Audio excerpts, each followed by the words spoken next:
Dean. I'm the traveller man. And I'm the countryman. So what's the crack? What's happening today? So we're started. Yes, go ahead. I want to give it a shot. We're up and running. We have our podcast sitting here Yes. in this room together. Let's talk. Talk, say what you want, ask what you want. Feel free. I'm fascinated by traveller culture. Right. I always have been, but in the last 2 years I've been hanging out with you and I've been able to pick your brain Yes. and see you in action. So you're a traveller man and I'm a countryman. When we were kind of thinking about the name for this, Yes. explain to me, countryman, what's that mean? Countryman. Yeah. Well, a countryman would be that's a countryman is somebody living in the country generally. Not that he'd be like from Dublin, basically. Majority of travellers would see a settled man as a countryman. That would be the most word that would have been used even up to now for years and years and years. So, for instance, if you were say you're on a campsite now, for instance, right? Yeah. And someone happens to drive around that you don't know who they are, basically. It's just a car maybe lost away or took a wrong turn or something like that there. And the chances are, like, someone would say, who's that? I think that's a countryman. That's the first reply you would get. There'd be no asking why do you call him a countryman or how is he a countryman? So you don't know where he's from. Is it like what Mexicans... It could be from anywhere. He could be an English guy. He could be a guy from Northern Ireland. He could be a guy from anywhere down the country. But yes, it would make him a countryman if he comes from the country. That would be put it this way, I don't know much of how a settled person would refer to another man. Would you say, if you see a guy coming in like you didn't know, who's travelling around your area and someone said to you, who's he? You probably say, I don't know him, do you? Or would you say, no, whatever. I just don't know him, he's just a fella. It's just a fella. But you hear Mexicans say American tourists, they call them all, is it amigo? Is that what they say? I'm not sure, but it's not the other way around, no? So the Mexicans would have a name that they'd call American tourists. Yes. You know what I mean? And they're using their own word like amigo. Yeah. But they're referring to themselves at the same time, really. They're referring to the American tourists. They're talking about American tourists. Yeah. But it's a word that hey, they use amigo, amongst... what's going on? Yeah. That's my Mexican accent. Yeah. But it's a word that they use amongst themselves, isn't it? And everyone would know straight away, well, he's not He's not Mexican. He's not Yes. a Mexican fella. He's American. He's an American. He's not one of us. That's kind of like, he's not one of us. That's a country fella. That's what I'm trying to say. Yeah. That's why I would call you a country fella. If someone said to me, I said, do you know Dean? Who's Dean? First thing I'd say, he's a country fella. If you said that to another traveller, they'd get it straight away. No, they'd understand what I was saying. He's a countryman. Yeah, but that countryman could be living like just across the road from you. Do you understand now what I'm talking about? It wouldn't mean that he's from the country. It's just a word we would use. Yeah. Now, I don't know if travellers would use it. I don't know if everyone uses it. I don't know if countrymen use it. This is what I'm trying to say. I don't know if every traveller out there would use it, let it be England or Ireland or whatever it might be, anywhere. I'm not saying that every traveller would use it. So if you're in England... But travellers that I'd be around, without a doubt, would use that word. If you're in England, what word do they use? Well, you see, if they're Irish travellers in England, some of them probably would use that word here. He's a countryman. And you know if the English... Now then they have the English word... travellers use a word. They have that language, you've heard about the language cant. It's traveller language, but the younger generation wouldn't know a big lot of it. The older generation, the middle-aged... It's the traveller motto, I can't. Yeah, I can't. Yeah, that's right. That's a word we all use. I can't do it. No, but the word for... There's another word for it as well also. But the word can't would mean like, for instance, talking about, if you said, who's your man there? I don't know who the sublia is. The sublia would be, you're referring to the man, sublia. Yeah, so that comes... Or then you have another word. Have you ever heard the word, the gloke? I never heard gloke, no. Did you ever hear gloke? Well, that's a word a lot of travellers would have used. I heard innick. Yeah, innick can be used for more or less anything. Yeah. The best way of saying it. It's a thing. You replace it for any word. Yes. Different people would refer to different things for that, so that'd be... To me, that word... It's like that word doesn't make no sense to me, to be honest with you. It's like thingamajig. Now, the other... we were there with the gloke. Yes, who's the gloke? Now, it's a bit too old-fashioned for me, being honest with you, but the thing about it is, it would have been used, like, not recently. The older ones now, today, would use it. Now, when I say the older ones, I'm talking about the 60s and the 70 years olds. You could call them the old-fashioned ones. Travellers, yeah? But the thing about it is, back then, they would have used it a lot. Like, as you know, well, travellers have been around Dublin 40 years or more probably. Now, I know there'd be a lot longer than that. Yeah. But there would have been lesser travellers around it. Yeah. Because back then, you would have had travellers like all over Ireland, all camped out in different parts of Ireland. Mm-hmm. The very, very, very, very odd traveller would have lived in a house. Minority of travellers would live in a caravan. And the very, very, very smaller region of travellers would have lived in tents. I asked you a question the other day, right? Yes. And see the way you're living in tents. Well, I wasn't living in tents. But travelling people in general, right? Older travellers, yes. Older travelling people. The older so traveller that generation. reminded me of Indians, like Native American Indians. Yes, come on, in what sense? Well, they're in tents, they're in teepees. You know what I mean? Yeah, but are Indians still living in tents now? Not necessarily, no, but there are some. So they've moved up in the world, is that what you're telling me? Well, the same as travellers. Well, travellers live in caravans now. Yeah. Some of them live in houses. Some of them live in chalets. So the question I had for you the other day was, and I thought I found this interesting, right? Yes. Because I'm learning as much as anything else. That's what I'm interested in doing. You're with the right guy, don't worry. Travelling people, it seems to me, when I knew travelling people, say in the 80s and 90s, Yes. they were into cowboys rather than Indians. In what sense into cowboys? I need Well, to I'd understand where go you're into coming from. like camps or go into somebody's caravan and there'd be like John Wayne posters, there'd be cowboy music, there'd be guns, there'd be holsters, you know? Are you talking about kids? No, I'm talking about men. But men would, if they had guns then, they wouldn't have toy guns. Not toy guns, like replicas or cowboy guns, or you know what I mean? As ornaments. As ornaments. Yeah, you would have exactly. seen. Yeah, you would have big seen long rifles as ornaments. Yeah, but it was all cowboy stuff. I don't know who you were mixing with or who you're talking about. Yeah. Or what travellers that you knew back then.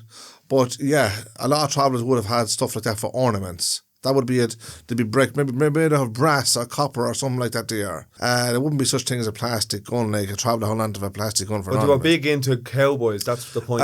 When you say cowboys, movies, is that what we're talking about? Cowboy movies, yeah. Yeah, they love that because the truth is, back then, the majority of film would have been cowboys. For whatever reason, I don't know. Well, that's what Hollywood was making, like John Wayne films and all that. Yeah, because and they portrayed the cowboys as the heroes. But don't forget, it wasn't just travellers that would have been into that because, like, at the end of the day, travellers wouldn't have paid their wages, like, you know what I'm saying? Yeah. So therefore, making cowboy movies had to be a big thing in America or whatever parts of the world they were making them. Do you get what I'm saying? But it's just the fact that travellers liked cowboy movies. Yeah. So, what reason would they have liked them? Because they were probably more popular on TV.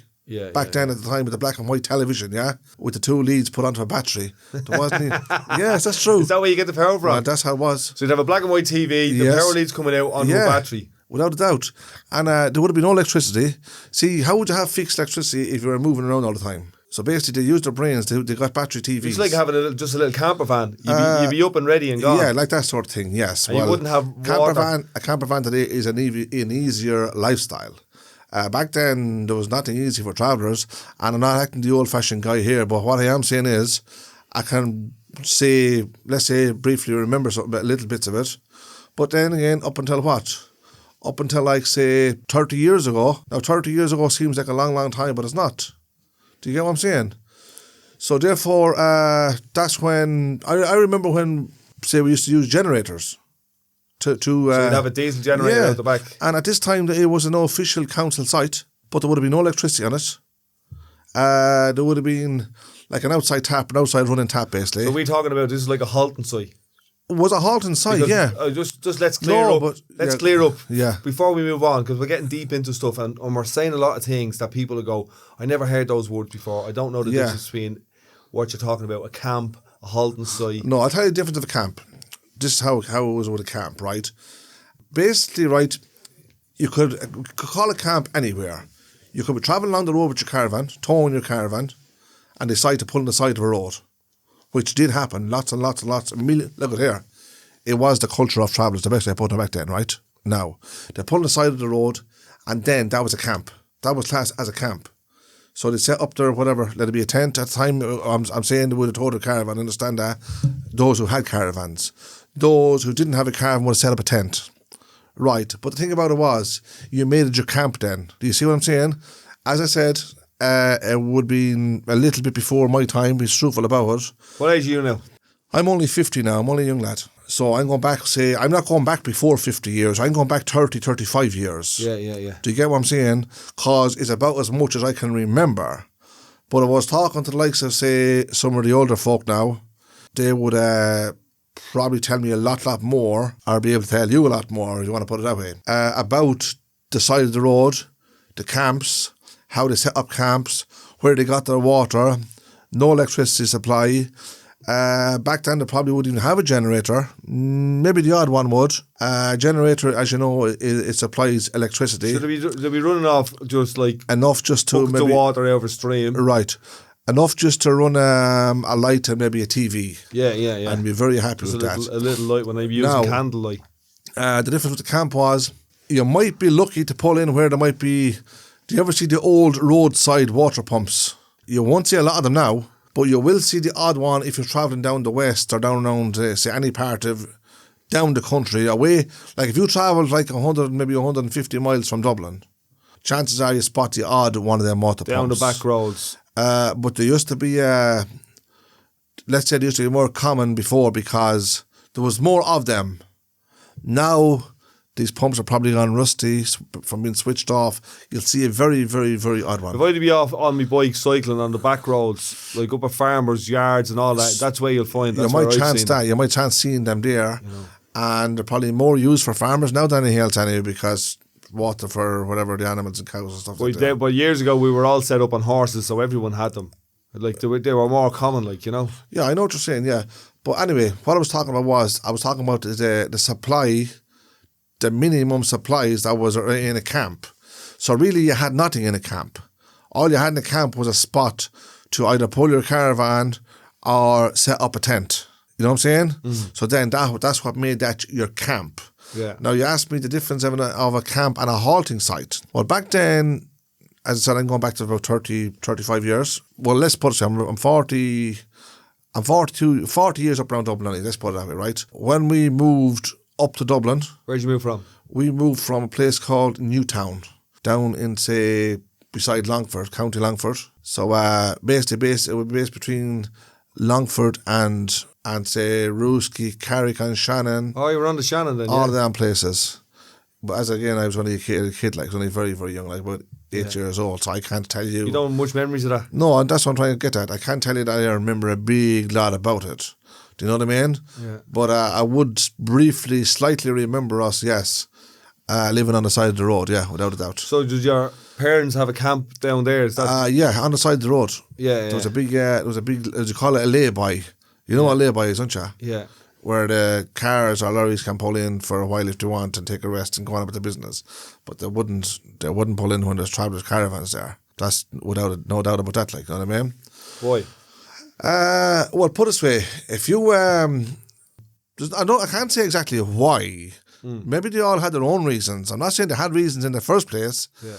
But if you pulled in somewhere where there was like strangers living in caravans and tents, and you wanted to maybe rest in your lorry, if you were driving a lorry or something, van, whatever, and you were driving long distance and you decided, you know what, I need to pull in for a rest here.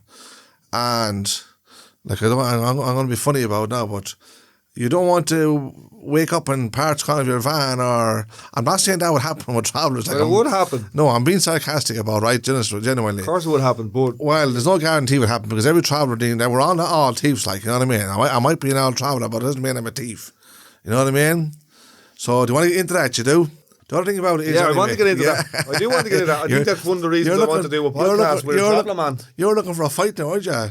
I'm looking for a conversation. You're talking to a traveller man and you tell him that he would rob stuff from a man's van or a man's lorry. I'm a countryman. I tell you, the best thieves in the world is country people as well. Well, let's put it this way. Personally, I wouldn't rob anything from a lorry or a van or anything. It wouldn't be my forte either. Right. The other thing about it is, anyway, what I'm saying is, would you take a chance of pulling in there? If you're here, you talked about Mexico earlier on, didn't you? Yeah. If you were driving through Mexico and you happen to be tired and need a rest, Would you pull in where there's about 20 Mexicans hanging around a corner there? Or would you think in your mind, if we got up here next morning, my wheels are going to be gone, and my mirrors are going to be gone, and maybe I'm going to be gone. What's going to happen here? It'll be Mexico. So it'll be Mexico, not Mexico. So, no, you're right. They're You're the right. little things you have to take into consideration anyway. I remember, regardless of who the here's people my are. example of that, right? I remember I was walking through France, yeah? Yes, thank God no travellers. Go on, tell me. And this is just something I had a thought about. I was walking through France, through Paris, right? Yes. So I was in the city, and it was like about 10, 11 o'clock at night. Yes. And you know, like most cities, after about 10 o'clock at night and the sun goes down, it starts to get a little bit, more interesting in the city. In France. In anywhere. You were talking about France, were you? Yeah. Yeah, any big city in the world. So I was walking through Paris. Yes. This is just an example that came to my head there.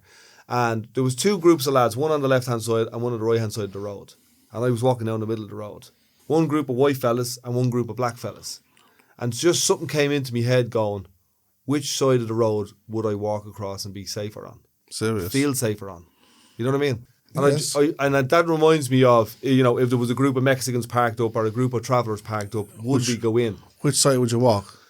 Yeah, and I got this kind of feeling, like you would get a feeling if you pulled into a lay-by and there was a couple of caravans there or a couple of Mexicans there. Yes. You're kind of getting a feeling in your stomach going, am I safe here? Yes. You know what I mean? Yes. Now, and I don't know if that's prejudice or racist or it's just a human feeling that you get no matter who's there. If you went in and it was dark at night and there was a group of people there and you didn't know them, Well, it's like basically your instincts telling you that, isn't it? Yeah, really, it's like it your is. intuition, yeah, your gut So feeling. you don't know somebody. How are you supposed to trust somebody if you don't know somebody? Do you get what I'm saying? If it makes any sense. So therefore, you're walking into a place. You say there you're looking on both sides of the road and you're thinking, is there danger on both sides or what? Yeah. Well, I'd walk up straight the middle of the road. I wouldn't go on Well, both that's sides. what I done. That's exactly what I done. Yeah. I went, I'm right. I know I don't have. You didn't have a lot of options, put it that I way. don't have a lot of options, but I don't have a lot of prejudice against people. Yeah, you know but what I mean? prejudice is one thing, Dean, but danger is another thing. Danger is another thing. Yeah, So absolutely. you got to right. put prejudice and everything else aside when you think of your safety. Yeah. That goes out the window then, you know what I mean? Forget about being what do you call it? Prejudicial. Prejudicial. So here's another example of that. A woman said to me, if you're walking down Grafton Street and it's 2 o'clock in the morning, what are you thinking as a man? And I thought, where's the next place I could get an old gargle or a bit of food? At 2 o'clock in the morning? 2 o'clock in the morning. I'd be looking to get home, to tell you the truth. I wouldn't be out there in the first Well, place. let's say half past 12. Well, yes. You know what I mean? Yeah. You might go in, a man might be thinking, I'll get a bit of food in here, or I might grab an old pint somewhere before I head home. It's the wrong way of thinking, though. Yeah, but the example is... You're saying a woman asked you this? Yeah, because she was trying to give me... Let you finish your... She was trying to give me an example of danger. I was going to say, what you're talking about danger. She Talking was. about danger. Right. And so I said, well, this is what I'd be thinking. And then she said, well, what most women think No, you don't need to tell me what she was thinking, Dean. To be honest with you. No, what she said was what most women would be thinking is, where's the danger? Where is the danger? Am I safe here? Rather than, I'm going to get a burger at McDonald's. Straight up, I don't think anyone would be safe walking around town at half 12 or 12 o'clock, especially on her own. The other thing about anyway, Dean, walking in, coming out of a pub, say looking for food afterwards, right? Or thinking about another pint. I think if a man comes out of a pub at a certain time, I think you should be looking for a taxi, have a lift booked and go home. And when you get home, order a bit of food. It's the safest thing to do at any time because the truth is you don't know where danger is. That's being honest about it. We think we do, or maybe you might sometimes say you can spot danger, especially in town. Town is not a place for anyone to be. I don't do it and I probably wouldn't do it, to be honest about it. I'm not saying I'm acting the guy here that doesn't do the wrong thing. I don't mean like that. I would like to try to make the right decisions on things like that before I even go out in the first place. But I don't go out on anyway, in line of drinking wise. If you were in town, if you were in the city in Dublin, would you feel safe? Dublin, when you say of an evening, let's say of an evening, 12 o'clock. Well, you see, 12 o'clock, as I said to you earlier on, 12 o'clock, you don't know who's lurking in the streets.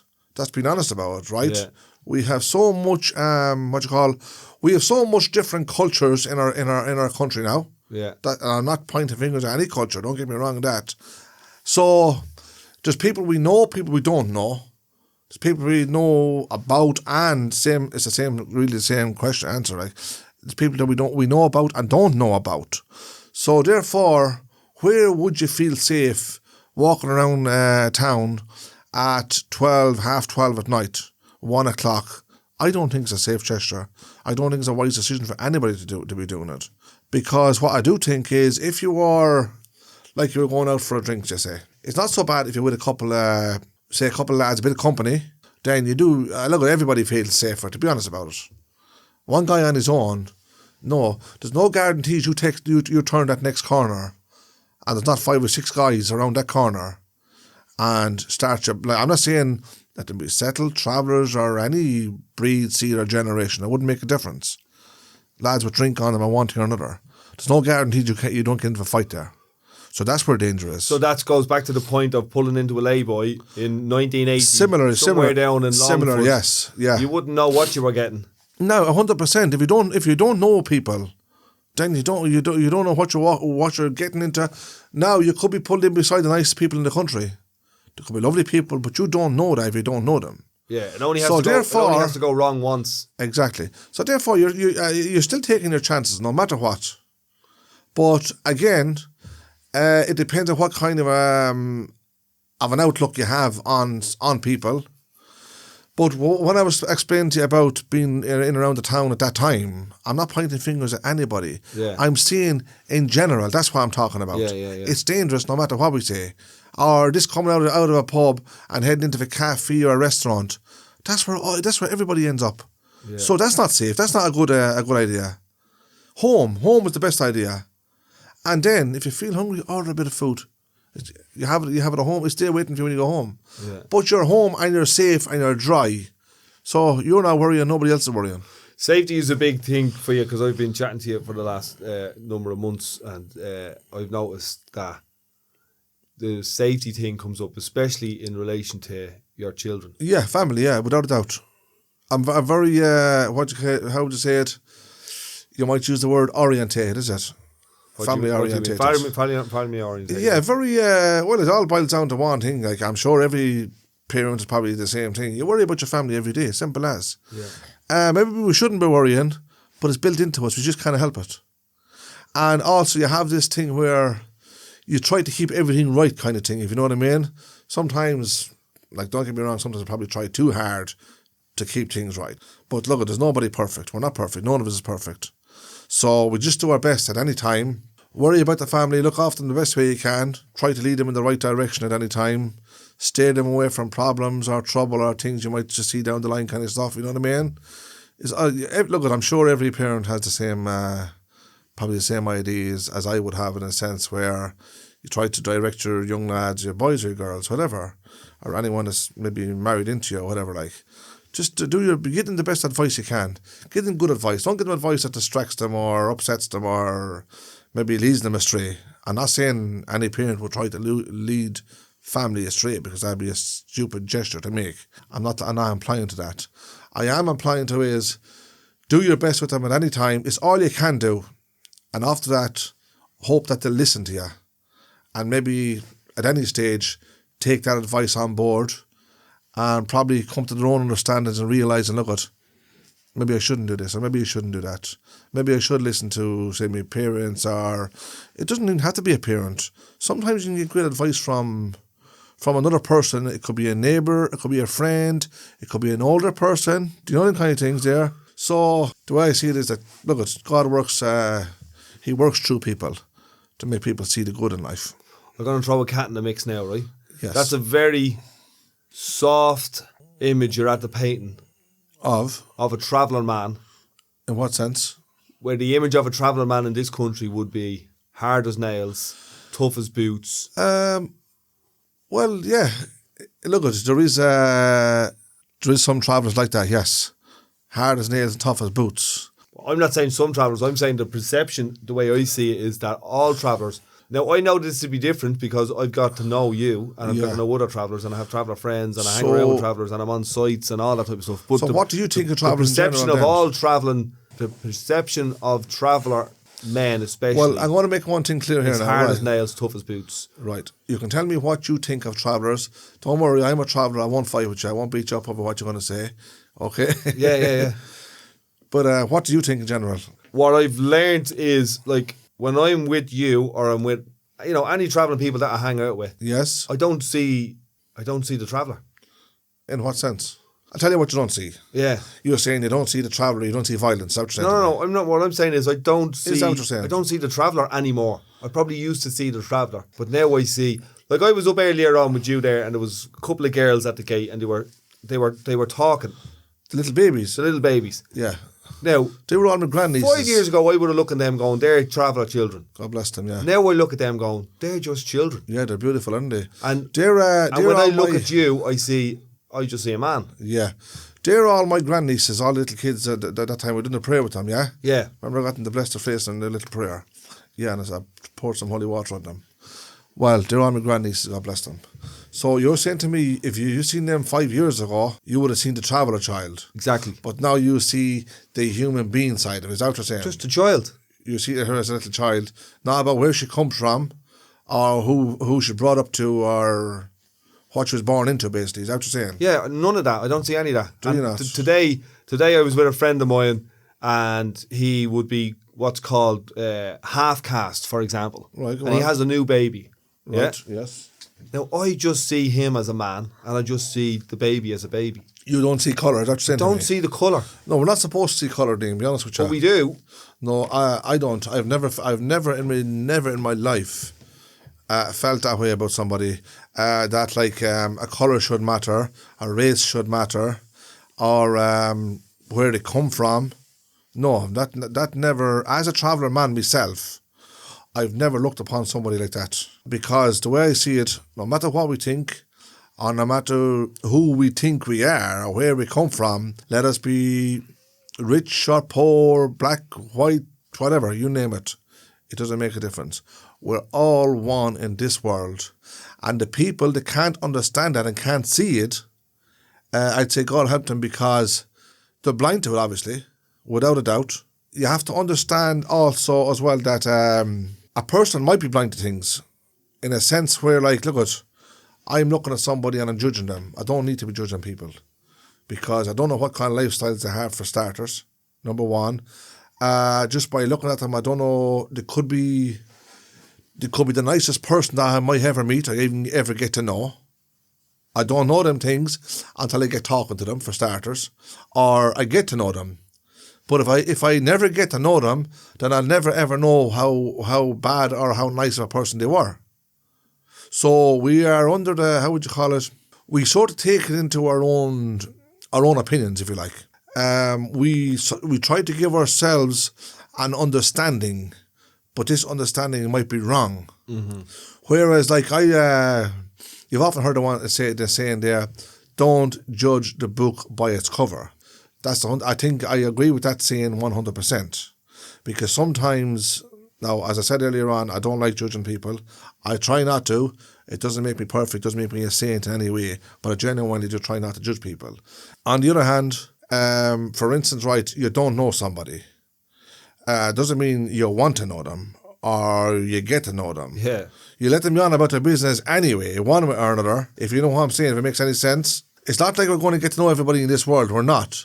We're only we'll only get to know a certain amount of people in life anyway. Do you get what I'm trying to say? Yeah, like really get to know them. They say that most people only get to know about 100 or 150 people in their life. Is that right? Yeah. Well, that's something I never looked into, being honest about it. I've never took that into consideration. Yeah, that's like, the general size of the group of people. If I went back 10 years ago, just say, right? Yeah. And people that I knew, and I'm not talking about travellers, when you get to know a traveller, the chances are you'll never forget that traveller. Yeah. Do you get what I'm saying, if it makes any sense? But I have known, because, I'll tell you why, because, well, there's probably lots of reasons why. One of the reasons would be that I'd hear his name, even if he was living in England or let him go to America, wherever he wants to go, I'd hear his name every now and again. Could be once in a blue moon, but I'd hear it. And I'd say, yes, I knew him very well. Or I used to know him. Yeah. Or I remember that guy. Yeah, now I know who you're talking about. That sort of stuff. So the chances are, once you get to know a traveller, you'll probably never forget him. I wouldn't be a big, how would I say, I have known settled people. Now, I can't honestly say that I've ever mixed with settled people, because I probably don't. But I've done lots of deals with settled people. Like in the line of, like buying and selling a car now, right? Well, I'd go to buy a car. Look through what I've done deals or whatever ways that we find cars, right? And maybe ring that person, get an address or whatever, go out there, look at the car, have a haggle, have a deal and whatever, right?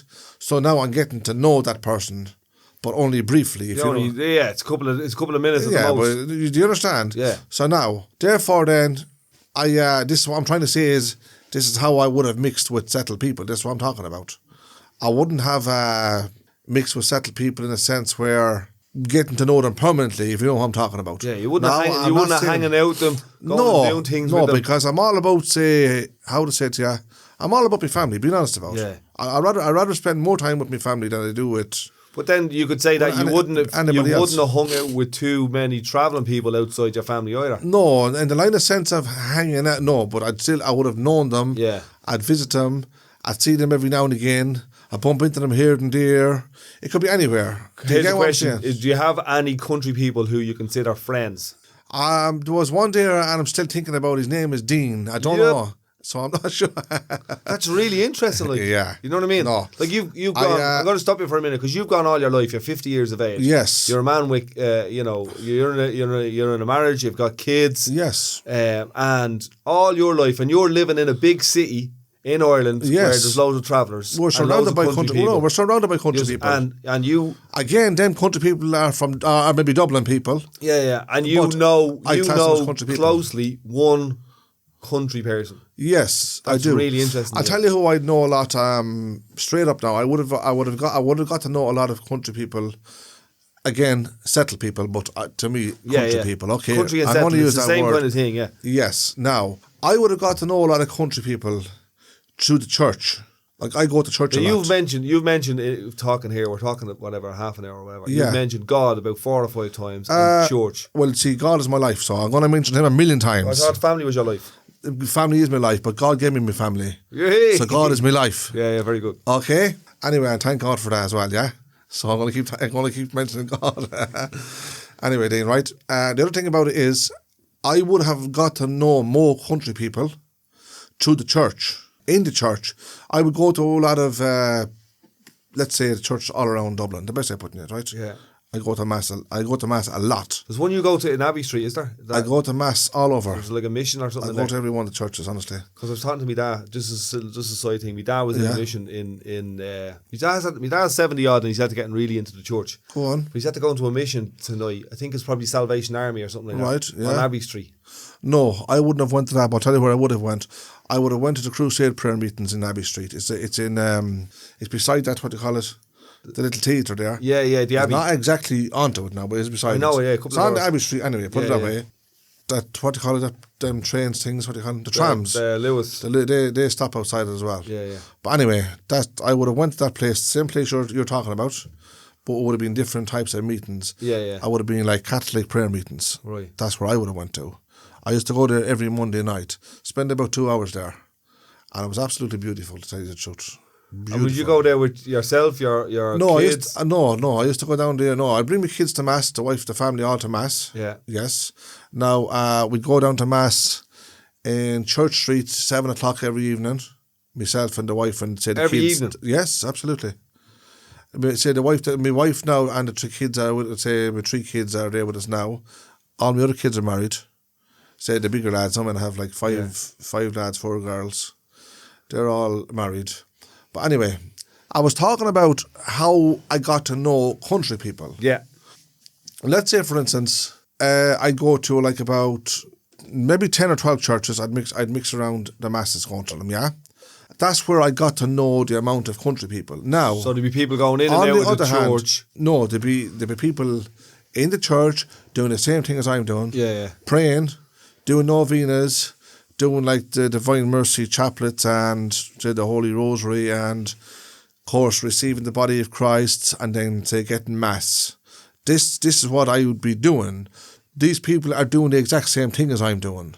So straight away we had something in common then, hadn't we? So without even realising it, you sort of get to talk to people. You know what I mean? You get the little chats here and there. It's in the church. Do you get what I'm saying? Yeah.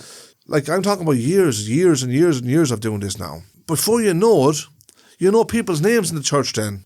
Almost every time then you go into the church, you might have a little brief chat. It's simple. Maybe could be only a couple of words when you say hello or goodbye or whatever it might be. If you take that in all the churches I go to, well then, it means I made a lot of friends. Yeah. Think about it. There's a congregation in every church. Now, I'm not saying I got to know absolutely everybody, but believe me, I got to know a lot of people. And the fact that we were all doing the one thing, straight up, it made us humble people. Very good. So I got to know a lot of nice, decent, humble people. Now, don't get me wrong, most of these people would all be older than me, being honest about it, and say, they'd have great old stories to tell, if you know what I'm saying now. Countryman stories, not travellers. Is there a difference? No, there'd be a difference in a sense, but it'd be good. It'd be good differences, if you know what I'm saying. Yeah. So I've often had a chat then myself with them, and they'd ask me questions about like me or my family. Look, when they get to know me, they know I'm a traveller. You know what I'm saying? Yeah. So I'd have great conversations with some of them. Yes. And then on the other hand as well, which was a great thing is to find, I still do find it. You have people approaching you and just asking you, will you do me a favour? And of course you say, if I can do you a favour, I'll do the favour, yeah. Would you ever say a prayer for me, please? Would you pray for such a one in my family? And of course I'd say yes, absolutely. Wow, I'd say that feels like it feels good. An honour, like. Well, I don't mean to be honoured, but it feels good. You know what I mean? If someone came up to you and said, listen, I've been coming to this church, you come to this church, we've been chatting to each other. We all know what we're there for, if you know what I'm saying. Yeah. So what are you there for? To pray. For what? To pray for, my biggest prayer would be praying for protection for my family. Oh, yeah. So it goes back to that, because we had that conversation a few minutes ago. I don't know. Your family and protection of your family. And no, I would spend most of my time praying for protection of my family. Wow. I would pray a lot for my friends. I would pray a lot. I'm being straight here, right? I would pray a lot for people that don't like me. Now, I don't class. I've never classed a person as my enemy. Yeah. Never, ever did. But that's not to say people wouldn't class me as their enemy. So see the way you are. That's their way of thinking. See the way you are. You're Martin. Yes. Right? And that's me. You're not every travelling man, but you are a travelling man. I'm a traveller, and yes. You call yourself a travelling man. Well, I am a traveller, yeah. And there's people out there who have an image of travelling people in their heads. Yes. You know in what I mean? What sense? That, as I was saying, tough as boots, hard as nails. But Dean, you have to understand this, right? Yeah. You get some people out there. Now, don't get me wrong in saying this. They're in the set community also. Yeah. But no, so the point I'm making is, you're as soft as Anton. I know. I don't think I'm soft, Dean. Don't try. No, not in a soft. Try treading on me and we'll see what happens. Not in a what's a traveller Dean, phrase? I would call it humble. Humble, yeah. Yeah, people. You're not an innocent boy. I know, definitely. I don't think I'm an innocent boy. I've been put down an innocent boy a lot of times, but I don't class. What's an innocent boy? An innocent boy. Well, it depends what people think of you. They could look at you as an innocent boy if they want to. Yeah. But what's that mean though? The reality of an innocent boy is the fact that people use the word and they don't understand that word. Yeah. Because think about, if you're an innocent man, it means you're a good man. Think about it. I know what that means, but I think it means this fella's a bit... An idiot. Yeah. You're thick or you're stupid or you're heedless or... You wouldn't know your arse from your elbow. That kind of stuff. Yeah, that's what trying to say, yes. So but I won't... how to say it to you? I don't know many person. A lot of people use that word. Yeah. Yeah, I have to say, yes, I have heard travellers use that word. But... Well, they use it. I've heard travellers when they're vexing each other, right? When they're slagging each other off, when they're trying you're only an innocent boy. When they're trying to get a rise out of somebody. A what? Like they're trying to get a rise out of somebody. A rise, like an argument, like get their blood up. Yeah. Yeah. They go, shut your old innocent boy, but then they lay it in. they lay in heavy with other stuff as well. Yeah, but the thing about it is some people use that word in a fun way, and yes, you might have the odd person that will use it in an angry sort of a way. It's a silly word. Being honest about it, it's a silly word. It's for me, it's a very childish word because I don't see any sense in it. When someone says you're innocent, it means you're on the right of something. That's the best way of saying it. That's my perspective of it. So I wouldn't... So you're not an innocent boy? No, Dean, stop. You're acting an innocent boy. Martin, you don't... I know there's not a typical traveller, but you're not the typical traveller. In what sense? The traveller image that's portrayed in Ireland, that settled people or country people talk about... Yes. You don't fit that. Description. You don't fit that description whatsoever. Well, if it's a bad description, I don't want to fit it. So there's generally only bad descriptions, as far as I can tell. Yeah, but you can't. You can't change people's way of thinking. And I'm saying this in a sense where, right, the fact that they don't know you, but if they get to know you, yeah, then you can change their way. That's where the part of the problem is, and it's probably one of the reasons why. Dean, what I was saying was, right, why we should do this podcast so don't people worry can about get this. to know. Don't worry about this. We're not even having a sensible chat. We're waiting to be sensible. We're having a normal chat. Thing about it is, you cannot change people's way of thinking. Yeah. If they don't know you. Or if they don't want that. No. Go on, No, there is ways of doing things. But if they do know you, and they get to know you, then you can change their ways of thinking. You're not the person that they thought you are, or that they, let's say, they think that you are. Do you get what I'm saying? So basically, it's like, how would I say it? Did you ever bump into somebody and you'd be chatting them for a minute or two, and when you walk away, you say, gee, he's a nice lad, isn't he? Yeah. No, I didn't. Sound I didn't know, but he seems to be a sound lad. Yeah. He seems to be a nice chap. Know what I mean? They're the kind of words you'd use. So therefore, you're saying that because you got to know him for that little minute or two. Doesn't mean you know him, but you got to know that bit. Yeah, but people would say, and I've heard this, he's a sound fella for a traveller. Do you know what I mean? That means they had a bad perspective. Yeah, exactly. Yeah. They already had him judged and They already viewed. had prejudice there already. No, it doesn't mean also. It can mean it. It can mean it in a sense. On the other hand, it doesn't really mean it, because why? Because you mightn't be thinking that yourself, but you might have been listening to somebody else say it. Does that make sense?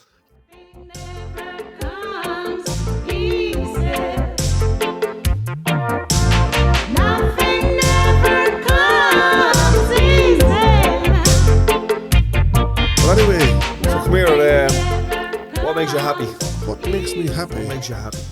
When I say what makes me happy, let's say, for instance, there's a lot of things that can make you happy. What makes you happy, Mark? What makes me happy is being straight up. It's being around my family. Yeah. That's being honest about. Now, that's including, like, say, me wife, my kids, my grandkids. I have son-in-laws, daughter-in-laws. Now, don't get me wrong, I probably don't see them every single day, but the fact that everything is well with them and they're healthy and alive and well, that's what keeps me happy. I'm overexcited. They're the things I give thanks for. That's the best way of saying it. You got to give thanks for the good things in your life.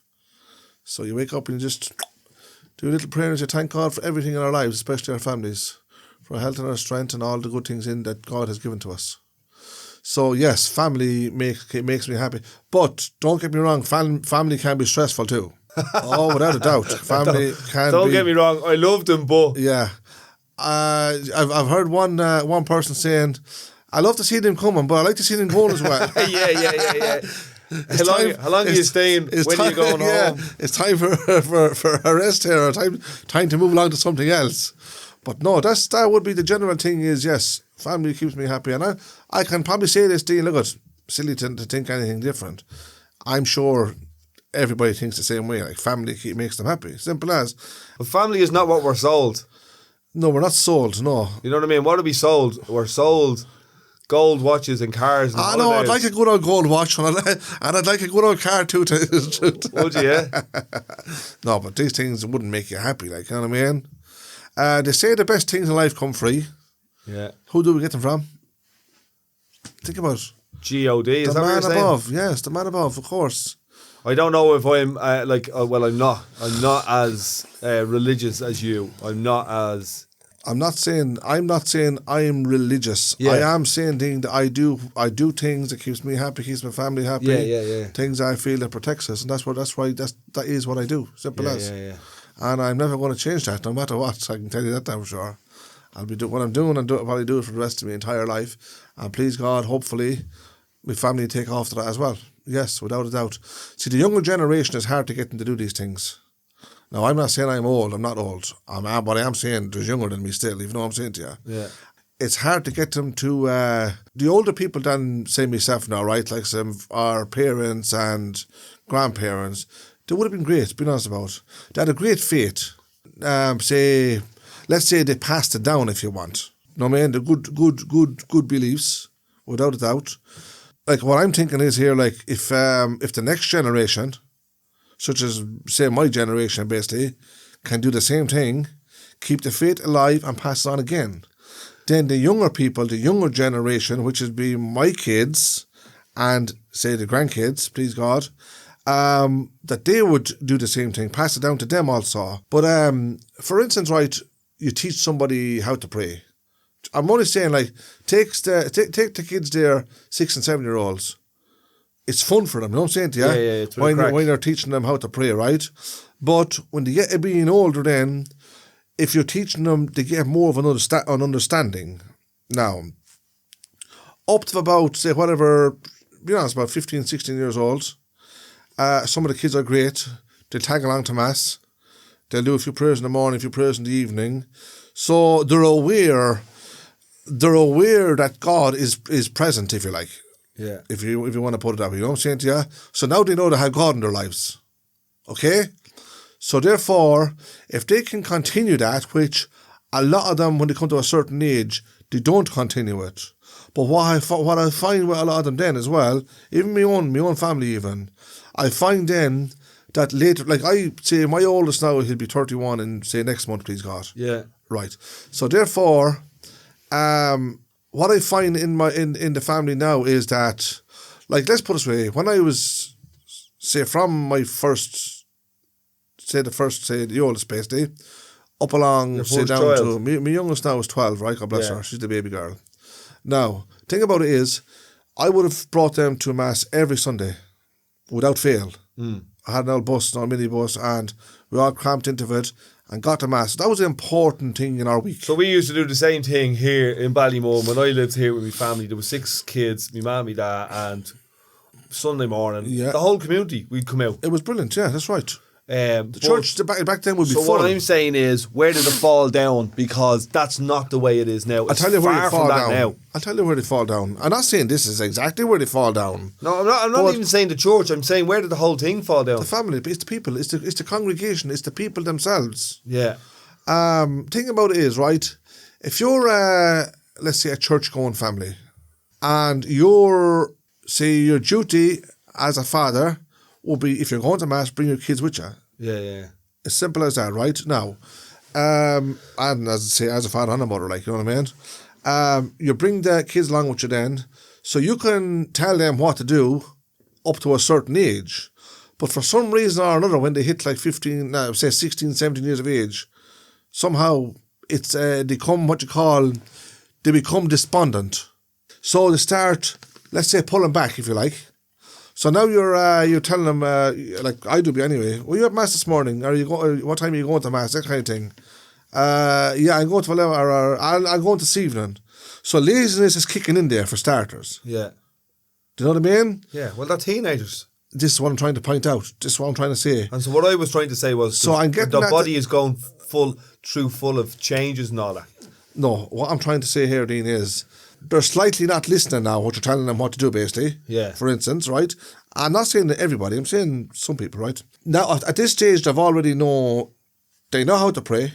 They know about Mass. They know the Word of God. They've heard it over and over and over in the church. Right. So therefore, when they hit that age, then for some reason or another, I can't explain why, I don't know why, they sort of fall back. It might be a teenage thing, it's possible, right? But what I do notice then, when they sort of get over that barrier, as you call it, they somehow fall back into it again. Mm-hmm. But I remember a person telling me one time in the church, because I was talking about, say, when kids hit a certain age, They don't see, they want to hang around with their mates or whatever it might be, say the boys. And they don't seem to be interested in church anymore. And I remember a person telling me, was actually an old person in the church one time, and we were just having a chat about that. And tells me, no, don't worry about that. They come back to church again. Don't worry about it. Just give them their own time. And it's true, they have.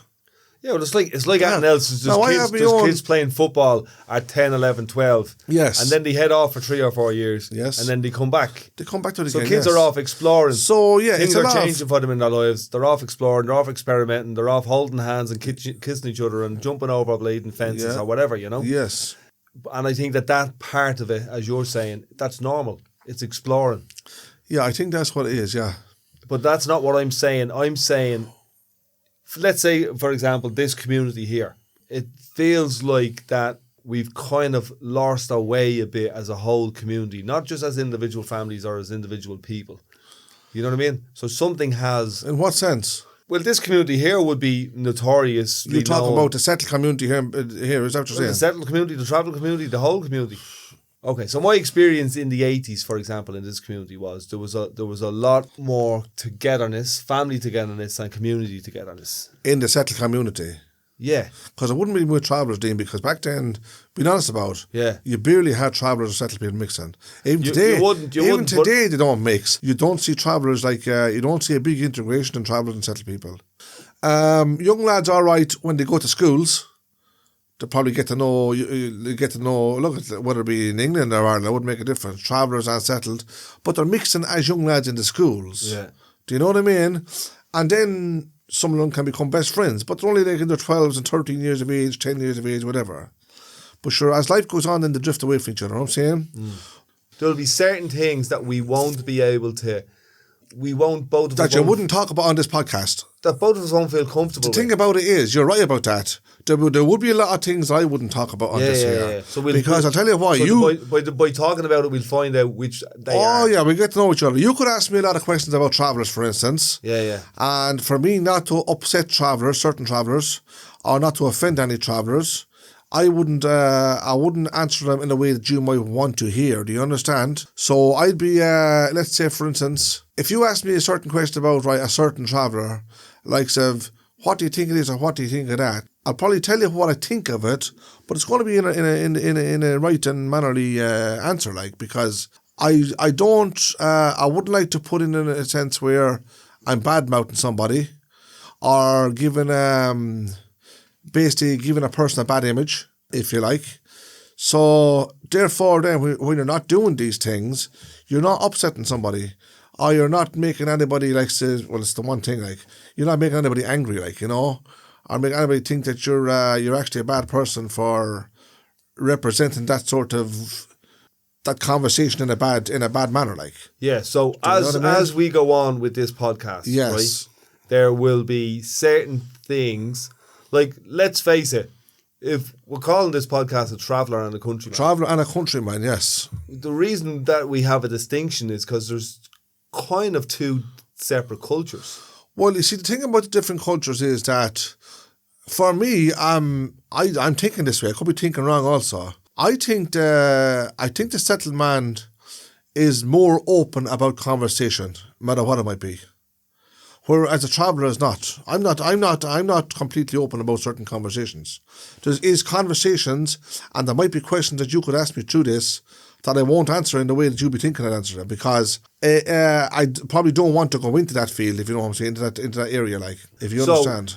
Could you give me examples of them, just by, you know what I mean? So I know there's certain spaces or certain conversations that... if you ask me about... let's say, for instance, right, you ask me about a certain person who's into, just say, fighting, for instance. Yeah.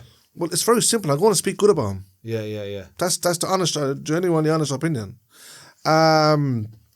If you ask me about... I'm going to ask you this now, right? Like, for instance, you said to me, why do... Go ahead, go on. I'm going to ask you this. Traveller women, traveller girls... Yes. ...are not really... discussed much. Right, we're going to cut that out now, because I don't want to talk about traveller girls or traveller women. It's not my place to actually talk about traveller women or traveller girls, because I could. But it is your place to talk about why they mightn't be discussed. No, it's not about not discussing them. It's because I wouldn't want to offend them by my way of thinking. My way of thinking mightn't be their way of thinking. Even if I didn't mean any harm, if I meant good, if I was talking actually good about certain individuals, that might still be enough. It might be enough to upset somebody.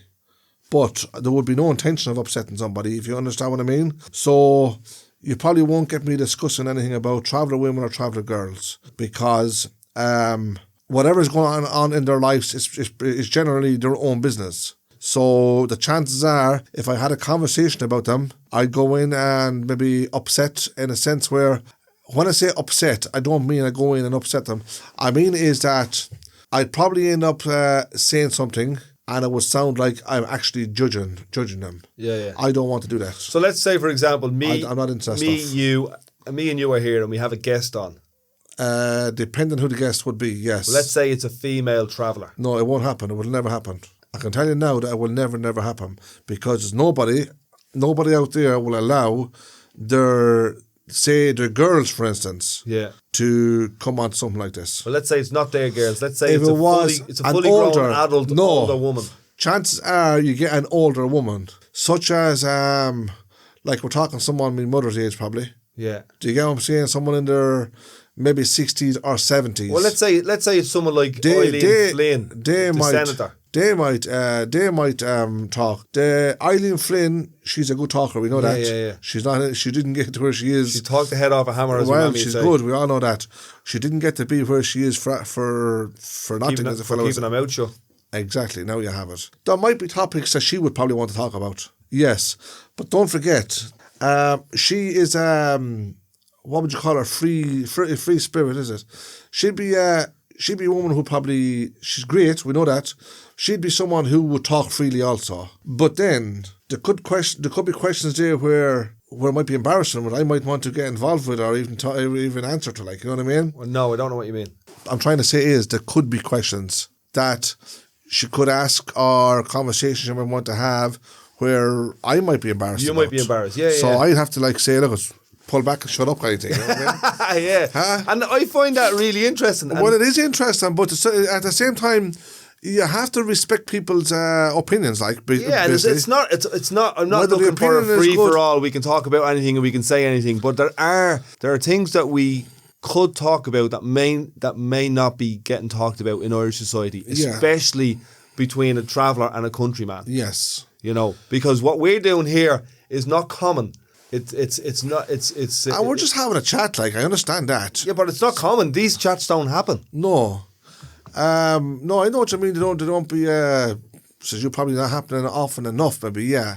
I don't know. I just thinking, like, say, as I said earlier on, certain things. I'll be honest with you, from my own perspective as well. Also, there's certain things I like to talk about, certain things I don't like to talk about. Yeah. So you might say to me, talk about such a person and this one, that one, the other one. It doesn't mean I want to talk about everybody or tell everybody's life story, because I could tell somebody's life story and it could upset them. They might want me telling their life stories. I can talk for me on my own behalf as a traveller man, basically. So who am I upsetting them? Myself. So do I beat myself up?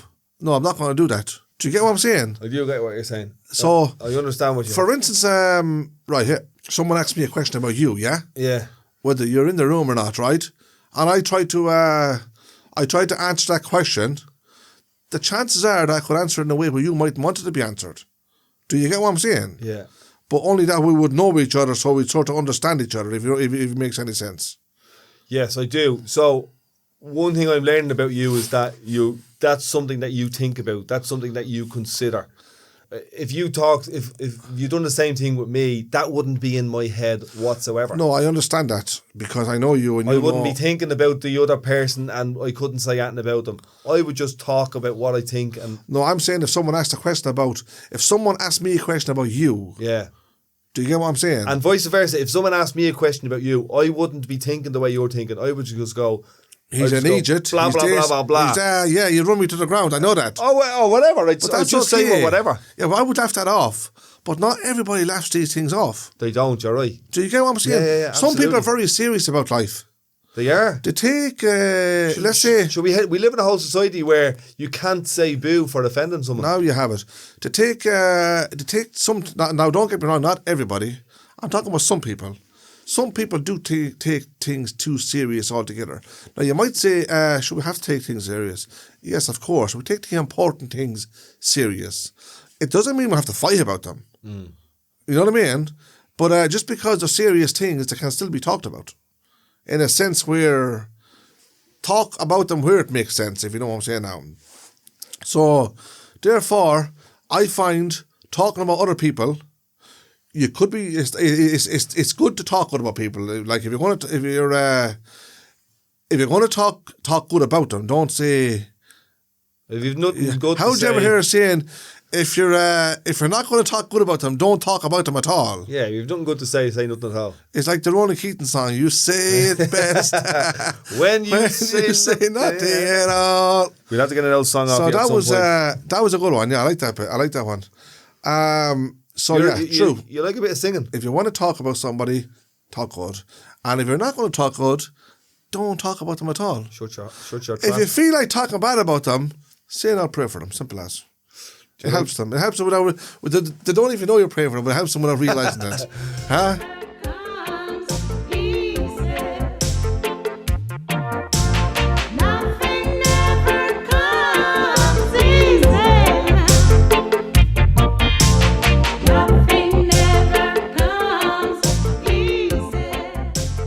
Like a bit of singing?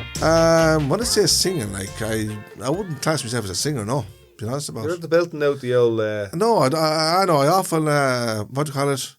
When I'm not aware of myself, I let one or two old words out. Yeah.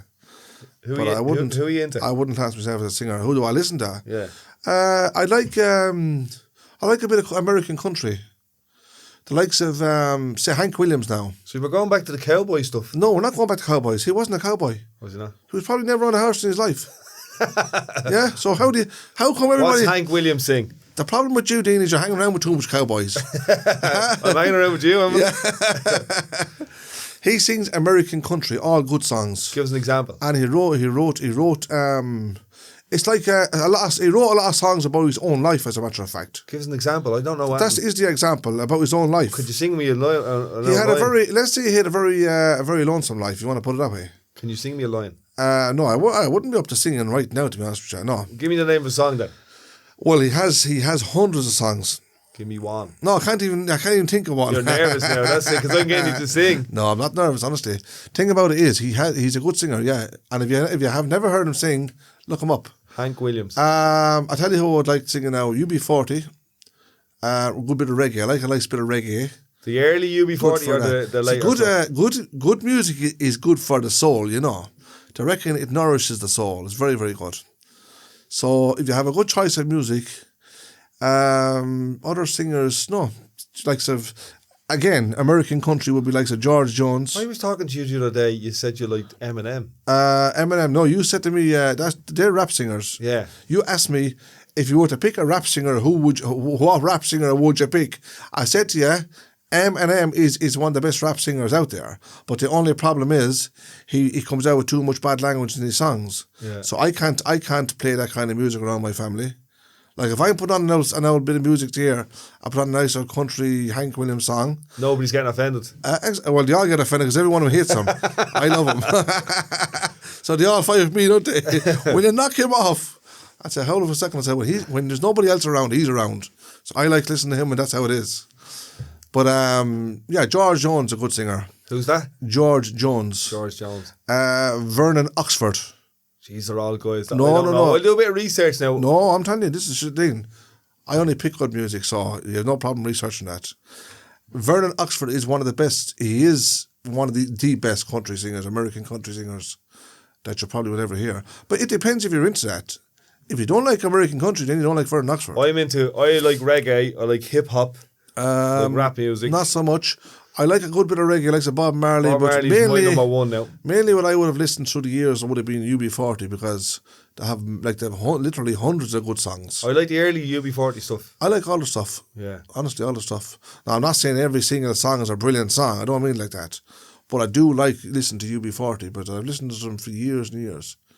I actually got to meet them one time, actually. Did you? Yeah, in a pub in Birmingham. Believe it or not, a long, long time ago.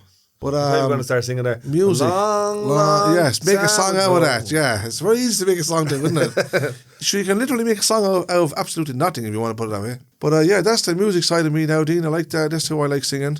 I wouldn't listen to. I wouldn't have a big selection of, like, let's say, hundreds of CDs or different types of singers. I don't have time for that.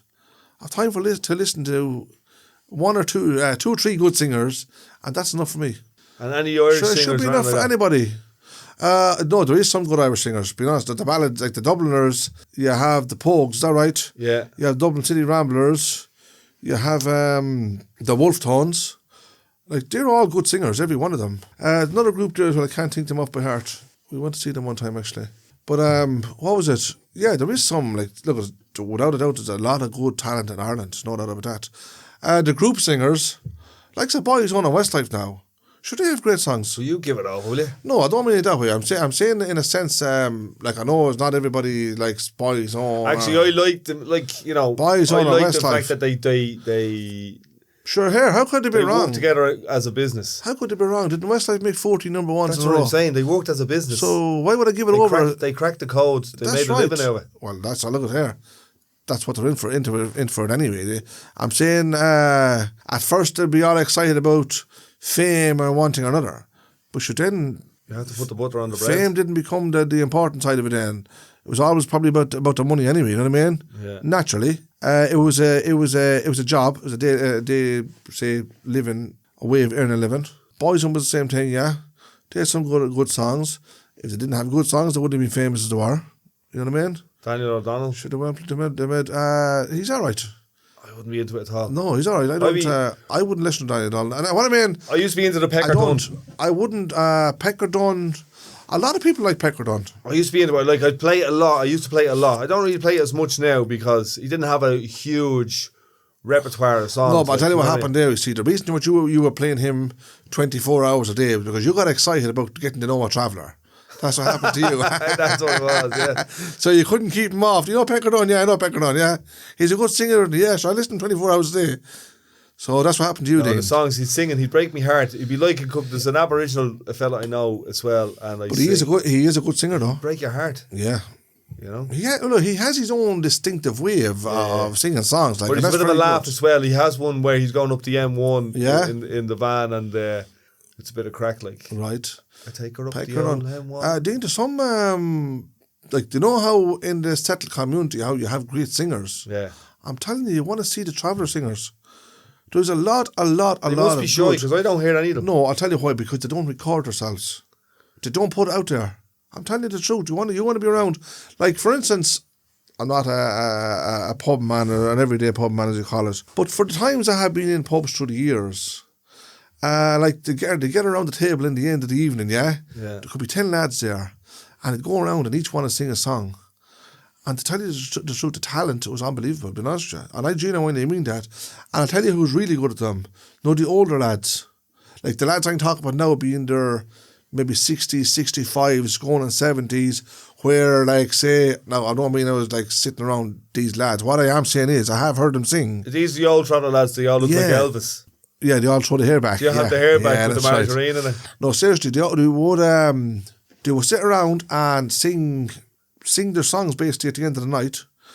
And the truth is, you'd be surprised how some of them, how good some of them could sing. But as you said, you've never heard travellers singing. You're right about that, because travellers never really let it be down to a lack of confidence of what I don't know. It probably was, or ways of. Well, as you said, if they were living in a camp on the side of the road with a paraffin lamp and an old generator, sure, where would they be getting in to record? Yeah, but don't forget, back at them times there was recordings all over the world. Think about it. Absolutely, yeah. Sure, here if you take the real old country singers, some of their songs tells the story of how they lived. They lived in shacks, so basically it was nothing short of living in a tent. Like, they were poor as could possibly be, and yet they went on to read. Here, let's put it this way: they just got that opportunity of recording songs. So that's how it went out then. And of course, people got to know them and got to like them. And that's where they made their living then. Travellers didn't have the opportunity. Even today, they don't have the opportunity. Now, don't get me wrong. I'm not You've saying got the opportunity. You're on the I'm airwaves not- now with your podcast I'm not. here. Whoa, hold up the horses there for a minute, will you please? What I'm trying to say is, Dean, the opportunities are there, yeah. The places are there, like recording studios and stuff like that there. Yeah. But the chances are, like, if they don't know somebody in that area, the chances are, if they went to a door to actually record a song, the chances are they'd be told go. For what? I don't know why, honestly. You know what I'm talking about. But, so it can, it can, what do you call it? It can diffuse their confidence, if you want to put it that way. You know what I mean? Yeah. So they don't even want to walk down the next door and try, because why? It feels like we're going to get turned away from the door as well. Now, I'm not using that one, like this discrimination one, and that's not the case here. I am saying is confidence. Do you get what I'm saying? I absolutely get it. So yeah. sometimes it can be down to, of course, it's down to, a lot of times it's down to talent, but you have to get the chance to show your talent. Do you get what I'm saying? So after that, then it can be luck. Because don't worry, there is talented people in the world who never had the chance either. Like, it's not just travellers. Did you ever look on the YouTube there and you might be flipping through something and maybe another song or something pop up there, and you say, gee, that's a nice song there. I wonder who is he singing that one. That guy never got a chance to record or even got a chance to make it out there. You know what I'm saying? Not everybody does. I know that. Travellers, yes, there is some good singers. No mistake about it. There is some good singers amongst travellers. But there's a big country music scene in Ireland, right? Yes. But I don't hear, like, I'm not into it, but I don't hear the traveller voice in it at all. And although travellers, from my experience, would listen to an awful lot of country music and Irish country music. Yeah, they would. Well, that's where they'd learn their songs. Yeah. Because you wouldn't have a lot of travellers writing songs now. You'd have a lot of, as you know, the settled community, say the people that are singers, they do a lot of writing songs. You know that anyway. Yeah. So that's where, look, someone has to write them. I know that. Do you get what I mean? Well, maybe it's also because the reading and writing in the travelling community in generations hasn't been back then, the priority, yes. you know? Back then, yes. The travellers here, the majority of travellers back then wouldn't even know how to write or even read. There's no mistake about that. But that didn't mean that they didn't have the knowledge in their heads. Yeah, so Do you that's get what I'm saying? where for me the Pecker Dun came up, because I've heard stories of the traditional Irish music scene in Ireland being kept up by people like the Pecker Dun, because they had all their songs in their heads. Yes. And they were travelling the country. Yes. When other people weren't. When people were forgetting songs. You know? Who you're saying travellers was? No, everybody. Everybody. People who wanted to sing. Like, the story I heard of the Pecker Dun is that he was one of the main key people to keep traditional Irish music going in Ireland, because he had all the songs in his head and he'd travel every town in Ireland singing them, you know what I mean? But that's talent, like, isn't it? Yeah, well, it's also how it just shows you that you know, having reading and writing, it's not always No, that's right. where it's at, because the stories were stored in his head. Like, So are you saying they were his own songs? they were his songs and other people's songs. No, I understand what you're And saying he now. took them Yeah, around he the whole did. Yeah, country. he had his own songs. He didn't write them down, Yeah. but he learned them. He just learned them. He practiced what was going on inside him, basically in his head. Yes. Yeah. Yeah, that's actually a good. That's a good thing, all right. But again, it all boils back to that one thing: talent. It does. If he didn't have it in his head, I mean, he wouldn't have it in the first the other place. thing is hard work, getting up and getting out and getting on the road. Yeah, well, that's the willing side of it. What is like wanting to make it, like, you know what I mean? But or having to make it. sure, look at all the singers anyway, all the country singers. Well, it didn't have to be country singers; it could be any types of singers. And yes, they did do that. They were up and down the country, all over the whole country, England and Ireland, or whatever, America, wherever it might be, in vans and buses, travelling from pillar to post, just to get their songs out there. So yeah, there is a lot of effort in trying to become somebody, as a fellow would say. But even still now, like, I have a few mates who are musicians, and travelling and touring is the only way they're making money. They're not making money off nothing else. No, we're not. They're not making it like me sitting down. Sitting I here wish. doing nothing. But they might selling not out a making couple of it, T-shirts, but there's no one buying music. When's the last time you bought music? Be a long time ago. You know, and if it was probably an L1 Now, euro if you want CD. music, CD. sure, you go on to the what do you call it? Yeah, if you have CDs, fine, but There's no one buying CDs though. 9 times out, no, that's right. you're going to look through that YouTube there and you have every song that you ever wanted on it. Yeah. Every singer, like, from all over the whole world is on it. So, it's, I don't know how they're making money out of music now, I need to be honest about. Touring. They're out, they're doing all touring. these concerts and... Ed Sheeran's at the doing concerts up and down this country. Yeah, that's right. That's the only way they're making money. Yeah, and he's making big money out of it, isn't he? You know. They're all back on the road like the travelling man. Yeah, but it's probably not an easy job anyway, is it? It couldn't be an easy job because if they're on the road every day and they're on stage every night, how can that be easy? But they are getting well paid for it. They're earning enough money where they can sit down for 6 months then if they want. So that's the crack there anyway. So I don't know what else. I think we might be all right for tonight. Yeah, I don't know. What do you think yourself? That's the first one in the bag. We give that a try and see how it goes. So now then, the old traveller and the countryman. Yeah, the traveller and the countryman. Let us know what you think. Come back to us. Give us a bit of feedback. Yes. And we'll see you soon. We'll see you on the road.